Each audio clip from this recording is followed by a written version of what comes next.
السلام عليكم ورحمة الله وبركاته أعزائي طلبة وطالبات وأولياء أمور الصف الثاني الإعدادي بإذن الله مكملين مع بعض حل المحافظات من الكتب الدراسية المختلفة.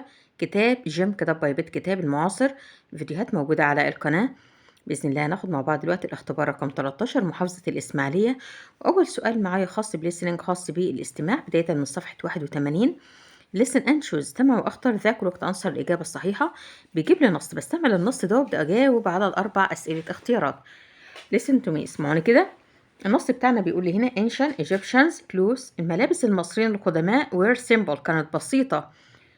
they loved to wear expensive metal jewelry هم حبوا ان هم يرتدوا مجوهرات معدنية غالية. they wore expensive leather shoes وكمان ارتدوا أحذية مصنوعة من الجلد وغالية. The ancient Egyptian women النساء المصريين القدماء wore beautiful gold necklaces ارتدوا عقود من الذهب جميلة. ده اللي هو نص الاستماع بتاعنا. وأول سؤال بيقول ancient Egyptians not were simple ايه للمصريين القدماء كانت simple كانت بسيطة. طبعا الملابس بتاعتهم يبقى clothes اللي هي الايه الملابس. they love to wear نقط metal jewelry هم حبوا ان هم يرتدوا مجوهرات معدنية وكمان expensive غالية الثمن. رقم 3 they wore expensive leather نقط هم ارتدوا ايه مصنوع من الجلد وغالي الثمن. طبعا ارتدوا مصنوع من الجلد وغالي الثمن يقصد هنا shoes اللي هي الايه الأحذية. the ancient Egyptians woman the ancient Egyptian woman اللي هم النساء المصريين القدماء wore beautiful gold نقط ارتدوا ايه مصنوع من الذهب وجميل. طبعا ارتدوا العقود الذهبية الجميلة يبقى necklaces اللي هي العقود جمع عقد مصنوعة من الذهب وجميلة. بعد كده المحادثة والحوار وأول سطر بيقول هنا علي and سامي are talking about snacks علي وسامي الاتنين مع بعض يتحدثان عن snacks اللي هي الوجبات الايه اتنين بيتكلموا مع بعض عن الوجبات الخفيفة. يبقى الحوار بيدور ما بينهم علي وسامي. علي بيقول what is your favorite snack سامي ايه هي وجبتك الخفيفة المفضلة. سامي قال له حاجة فعلي قال له I like كشري too أنا كمان بحب الكشري but I prefer pizza لكن بفضل البيتزا. يبقى هنا علي بيردد كلام سامي يبقى سامي قال له أنا بحب الكشري يبقى I like كشري أنا بحب الكشري I like يعني أنا بحب الكشري.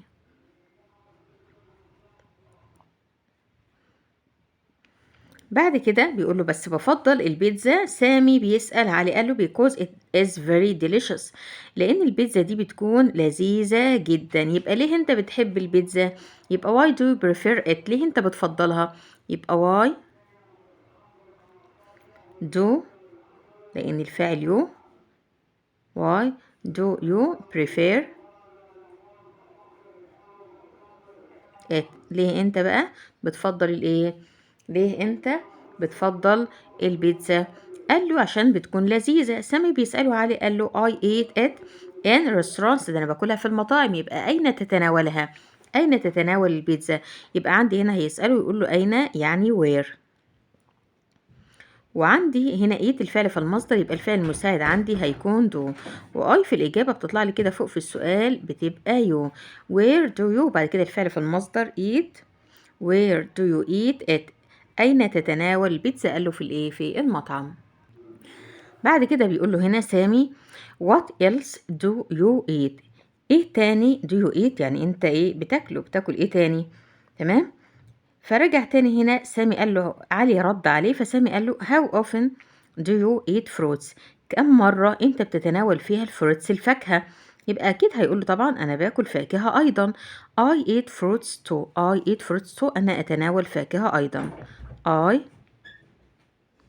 eat fruits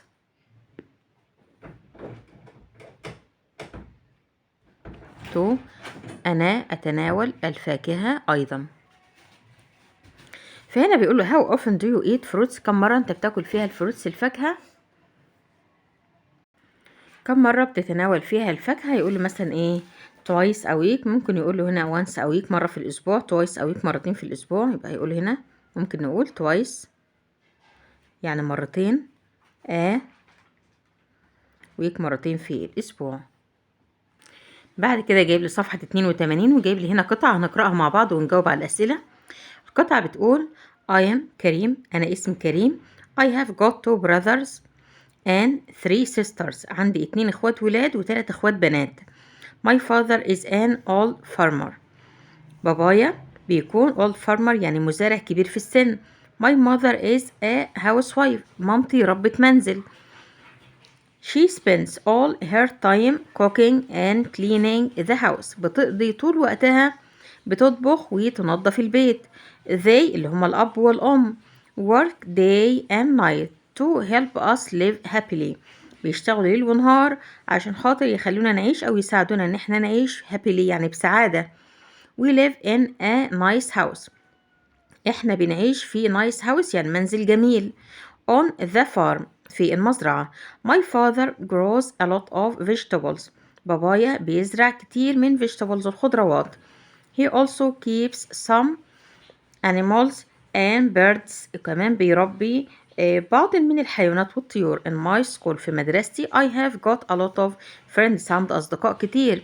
My school day begins at 8 o'clock in the morning. يوم الدراسي بيبدأ الساعة 8 صباحا وفي الصباح.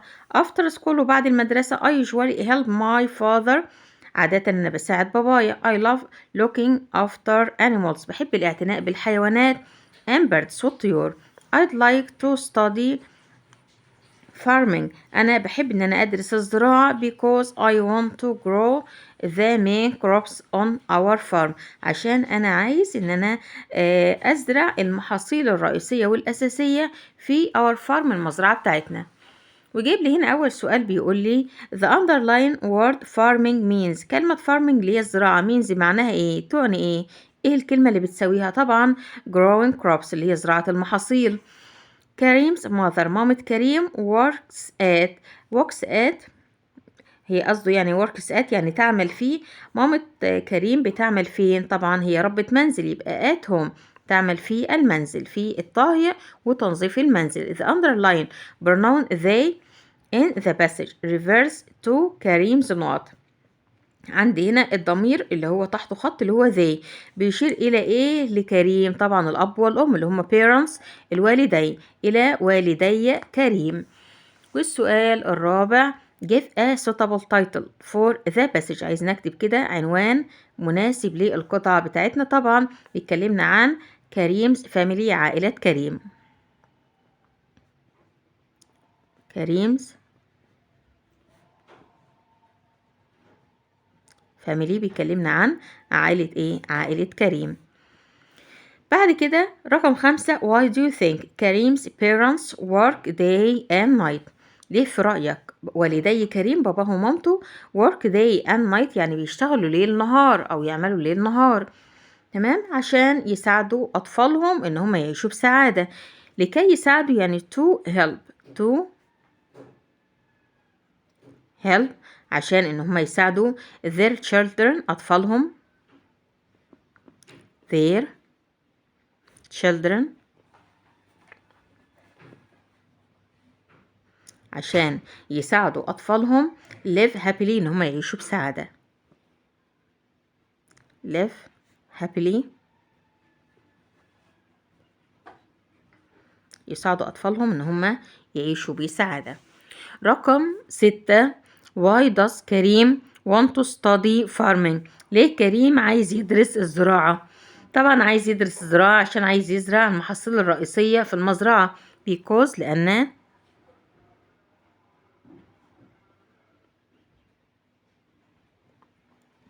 he wants to grow هو يريد أن يزرع he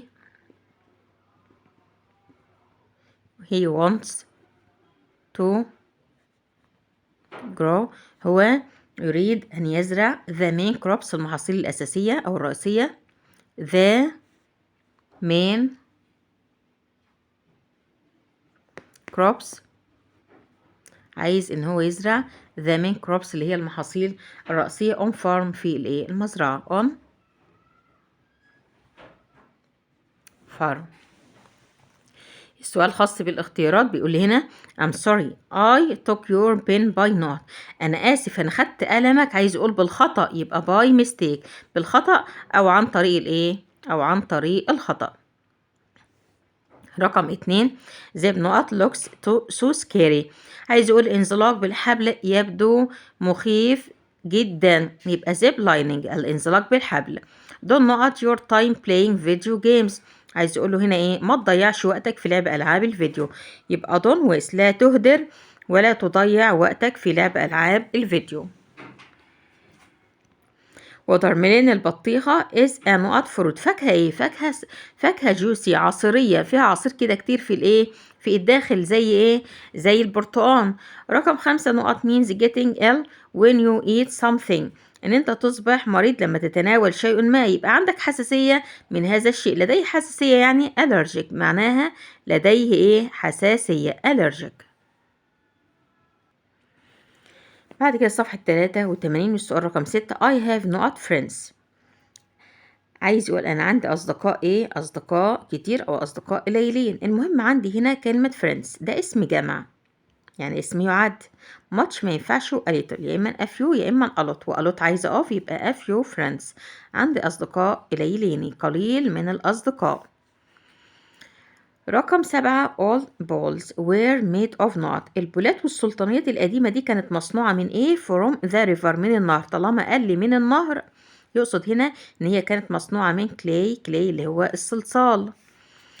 not you able to draw and paint. عايز يقول هنا هل تستطيع أن ترسم وتلون؟ able to عايزة verb to be. طيب على حسب الفاعل، الفاعل جمع، وطالما الفاعل جمع هنستخدم are you able to؟ هل أنت قادر على؟ رقم 9 نقط is the opposite of all.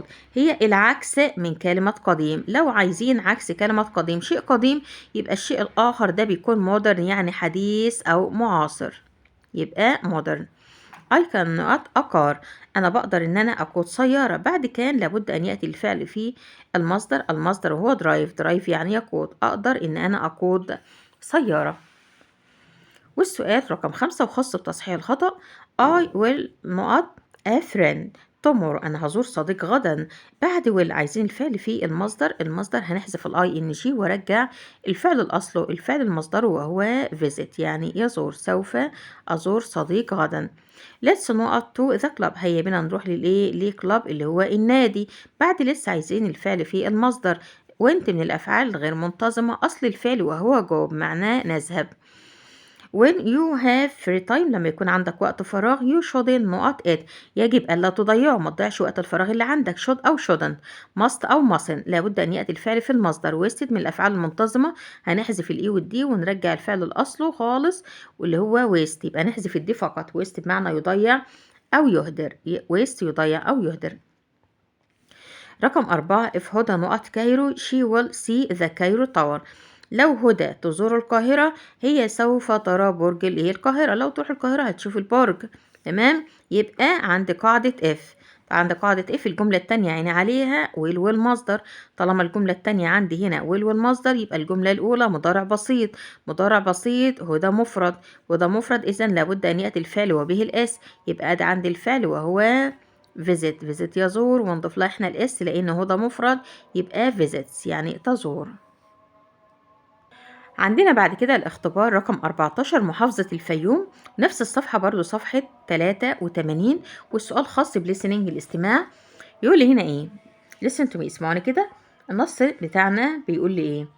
سلمى is a student at prep 2. سلمى طالبة في الصف الثاني الإعدادي. she likes to talk to her friends. تحب إن هي تتحدث إلى أصدقائها in the playground في الملعب. سلمى and her friends always go to the library. سلمى وأصدقائها دايما بيروحوا المكتبة. سلمى and her friends have 6 lessons every day. سلمى وأصدقائها have 6 lessons يعني بيكون عندهم 6 حصص every day كل يوم. ده نص الاستماع بتاعنا. تعالوا بقى نشوف الأسئلة. وأول سؤال بيقول لي سلمى is a student at نقط school. سلمى دي بتكون طالبة في مدرسة ايه؟ prep مدرسة إعدادية. سلمى talks to her friends in the. سلمى تتحدث مع أصدقائها فين؟ هيتكلموا مع بعض طبعا في playground في الملعب، ده المكان الوحيد ما ينفعش يتكلموا مع بعض في الفصل. سلمى and her friends always go to the. سلمى أصدقائها دايما بيذهبوا إلى إيه؟ إلى the library، بيروحوا مع بعض كده للمكتبة بتاعة الإيه؟ مكتبة المدرسة. سلمى and her friends، سلمى وأصدقائها have not lessons every day، عندهم كم حصة كل يوم؟ عندهم 6 lessons، 6 حصص كل يوم.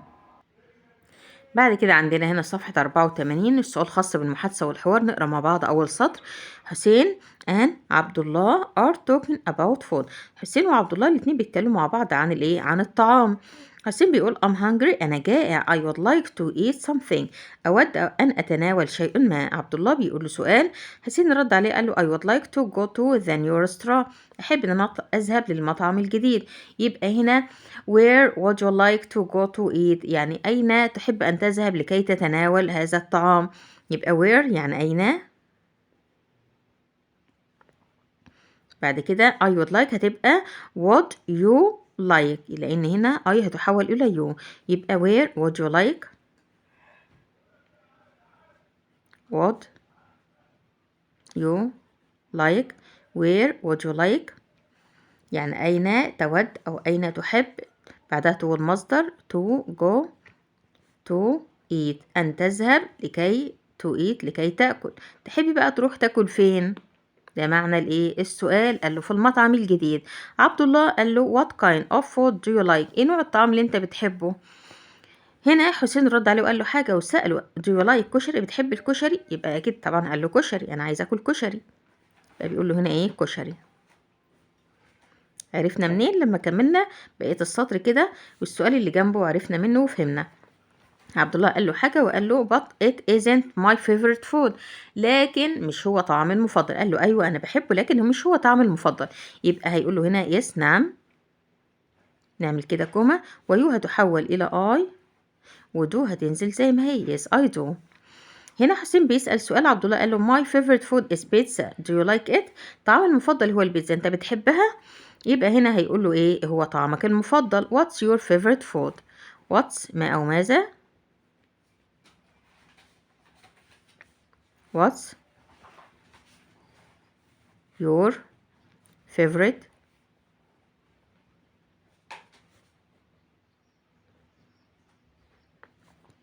food، ايه هو طعامك الايه طعامك المفضل. قال له طعامي المفضل بيتزا، انت بتحبها؟ هنا حسين رد عليه وقال له حاجة وقال له it's my favorite food too، ده هي طعامي المفضل ايضا. اكيد برضه هيقول له yes I do، ايوه انا بحبها. هيقول له هنا ايه yes نعم، نعمل كده كومة ويو تحول الى I، ودو هتنزل زي ما هي yes I do، ايوه انا بحبها. السؤال اللي بعد كده خاص بريدنج القراءة، نقرأ مع بعض القطعة ونجاوب على أسئلتها. نبدأ كده I love technology، بحب التكنولوجيا. It's very useful for me، ده مفيدة جدا بالنسبة لي. التكنولوجيا helps us، بتساعدنا to do our work، إن احنا ننجز ونقوم بأعمالنا. we use it every day، بنستخدمها كل يوم. يبقى it هنا بتعود مين على مين؟ بتعود على التكنولوجيا. we can send messages، نقدر نبعت الرسائل. do research، نقوم بعمل بحث. and play games، ونلعب الألعاب. but to stay safe online، لكن لكي تبقى آمنا عبر الإنترنت you have to follow some important instructions، لابد أن تتبع بعض من التعليمات الهامة. first أولا keep your password secret، احتفظ بكلمة المرور بتاعتك تكون سرية. you shouldn't tell people your personal information، يجب ألا تبلغ الناس معلوماتك الشخصية. don't make friends with people you don't know، ما تعملش صداقات مع الناس انت ما تعرفهاش اونلاين عبر الانترنت. don't send photos to people you don't know، عايز اقول ما تبعتش صور لاشخاص انت ما تعرفهمش. don't answer a phone call or video call from someone you don't know، ما تردش على التليفون مكالمة هاتفية او مكالمة فيديو من شخص انت ما تعرفوش. if you are worried about something، لو انت قلقان من حاجة tell a parent or a teacher، اخبر احد الوالدين او المدرس. اتكلمنا عن التكنولوجيا. واول سؤال you should keep your notes secret، لازم ان انت تحافظ على ايه تكون سرية. طبعا الباسورد تحافظ على كلمة المرور بتاعتك ان هي تكون سرية. the underline pronoun it refers to، احنا قلنا it بتشير الى ايه؟ it بتشير الى التكنولوجيا.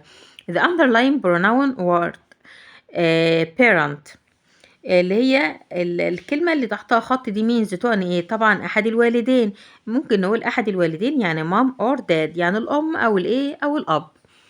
رقم 4 what should you do when you are in trouble؟ إيه اللي ممكن تعمله لما تكون أنت بقى في مشكلة؟ لو عندك مشكلة تعمل إيه؟